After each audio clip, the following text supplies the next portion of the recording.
Боловсрол шинжилгээ ухааны яам дээд боловсролын шинжилэл төсөл шинжилгээ ухаан технологийн их сургууль хамтран өнөөдөр инженерийн боловсролын шинжилэл сэдвт уулзалт хэлэлцүүлгийг зохион байгууллаа. Тэгэхээр ер нь улс орны хөгжил дэвшлийг аж үйл дүржилтгүйгээр төсөөлөх арга байхгүй. Аж үйл дүржилт энэ үйлдвэрийг хэн удирдах зохион байгуулж явдгийг бэ гэхээр инженерүүд, ийм мэрэгжлийн улсууд. Тэгэхээр инженер мэрэгжлийн боловсон хүчнийг бэлтгэж гаргадаг томоохон урхаа бол манай шинжилгээ ухааны технологийн их сургууль. Тэгээ өнөөдөр бол манай улсын хувьд өсрөнгөө одоо шинэ хөгжлийн зааг дээр ирээд байна. Энэ цаг үед өнөөдрийн манай аж үйлдвэрийн салбарт ажиллаж байгаа инженерүүдийн мэдлэг чадвар, ирээдүйд бий болох аж үйлдвэрийн салбарт ажиллах инженерүүдийн ур чадвар, мэрэгжлийн бэлтгэл энэ зүйлүүдийг бид нар өнөөдөр хэн орчин цагийн нөхцөлтэй уялдуулан авч үзэх зайлшгүй шаардлага гарч ирж байна. Өнөөдөр дээд улс орлын салбарт хийгдэж байгаа өөрчлөлтийн хүрээнд инженерийн боловсролын өөрчлөлтөд илүү ач холбогдол өгч байгаа. Монгол Улсын засгийн газрын өрийн хөтөлбөрт чинь талаар тодорхой заалтууд орсон.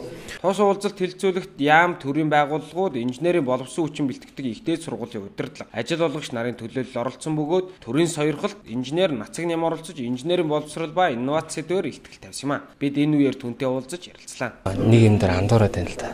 Инженерийн боловсролыг одоо хэдэн оюутан явуулаад тэнд нь одоо бакалавр ч юм уу магистр, PhD сургаал Англи, Америкийн дээд сургуулиас аавна гэж андуураад байгаа байхгүй. Тэр дээд сургуульд нь тэр боловсрол нь байдгүй.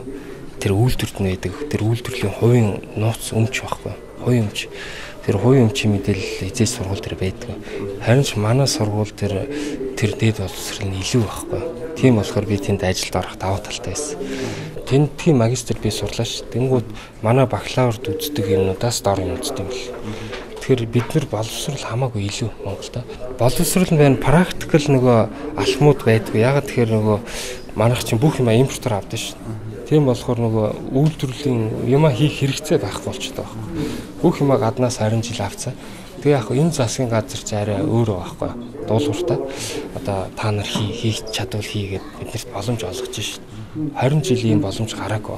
Энэ засгийн газар гаргаж байна. Энэ урдлын засгийн газарт нөгөө цүнх хөрсөн тэрнгүү томрдог гэсэн шүү дээ. Одоо бол тийм хүн байхгүй. Энэ засгийн газар дандаа дуулууртаа чихэн зөөлөн тийм гоё хүмүүс байхгүй.